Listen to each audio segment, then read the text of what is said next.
पाताल यंत्र, तो इसे कैसे निर्माण करते हैं उसको जानेंगे। तो ये बहुत इजी होता है, इसको भी देखेंगे।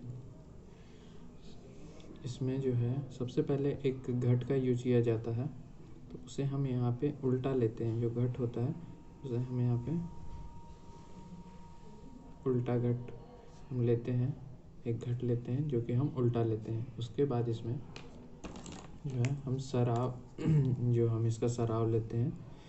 ये सबसे पहले घट लिया जाता है, उसके बाद इसमें एक सराव लिया जाता है जो कि छिद्र युक्त होता है। तो यहाँ पे हमें ऐसा मानना है कि ये छिद्र युक्त है, ठीक है, छिद्र युक्त होता है। और जो है इसे हम अच्छे से संधि बंधन कर देते हैं इसके साथ। तो ये हमने ऐसे संधि बंधन कर दिया।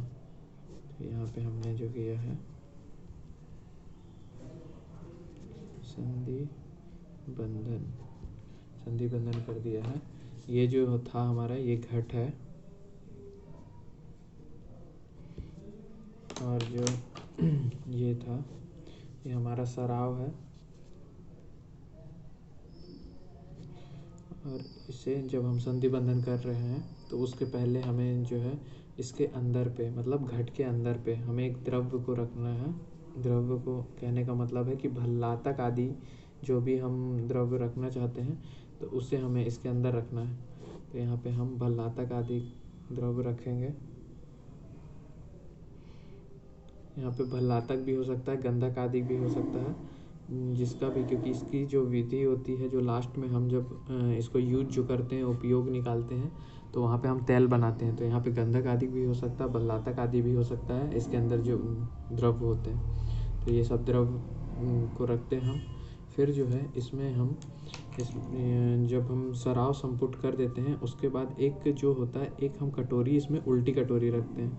तो ऐसे एक उल्टी कटोरी रखते हैं और उसे भी संधि बंधन कर देते हैं अच्छे से। मतलब यहाँ पे हम दोबारा एक बार फिर से संधि बंधन करेंगे।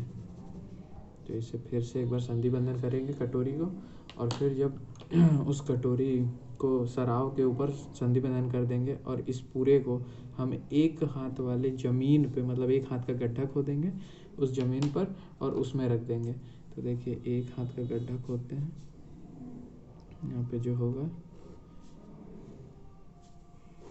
ऐसा हमें मानना है कि ये जो है ये यहाँ पे एक हाथ का गड्ढा है।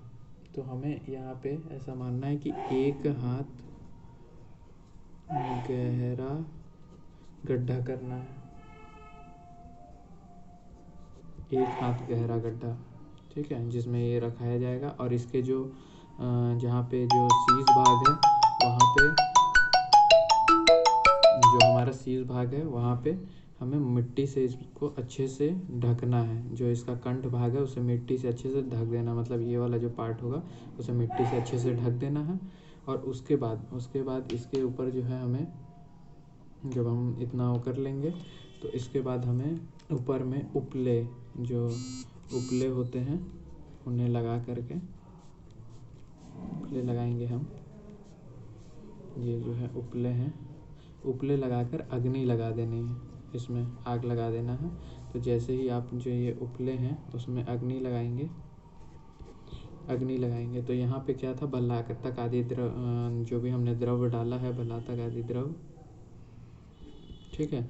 तो उससे क्या होगा, उससे तेल जो है इस यंत्र में जब ये अपने आप स्वंग शीत होगा, जब प्रज्वलित हम अग्नि कर देंगे तो उसके बाद ये अपने आप स्वंग शीत होगा। और स्वंग शीत होने के बाद जब इस कटोरी में जो जमा होगा, जो तेल जमा होगा, वो होगा भल्लातक आदि या गंधक आदि तेल होगा, ठीक है, जिसको हम कपाल स्नेह से प्राप्त करते हैं, विश्वामित्र कपाल स्नेह से प्राप्त करते हैं। तो इसका जो एक उपयोग है वो हम किसके लिए करते हैं, तो उपयोग करते हैं गंधक तेल बनाने के लिए,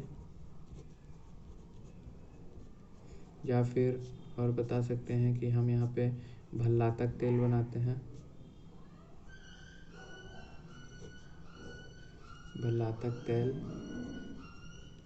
और हम यहाँ पे और भी बता सकते हैं कि जो ये जो होता है ये विश्वामित्र कपाल स्नेह प्राप्त किया जाता है इससे, तो हम ये भी बता सकते हैं। तो यहाँ पे हमें मेनली दो चीज़ों का इस्तेमाल करना है जो उपयोग में आती हैं, गंधक तेल और भल्लातक आदि तेल। इन दोनों चीज़ों को या और भी बहुत सारे जो ऐसे द्रव होते हैं उनको इसी द्वारा बनाया जाता है। किस यंत्र से? पातल यंत्र से। इस यंत्र में होता कुछ ऐसा है कि जो हम भल्लातक आदि द्रव्य डाल रहे हैं, उस भल्लातक आदि द्रव्य से जहाँ पे हमने सराव में छिद्र युक्त, क्योंकि हमने छिद्र वाला सराव लिया था, वहाँ से रिस कर इसमें तेल इकट्ठा हो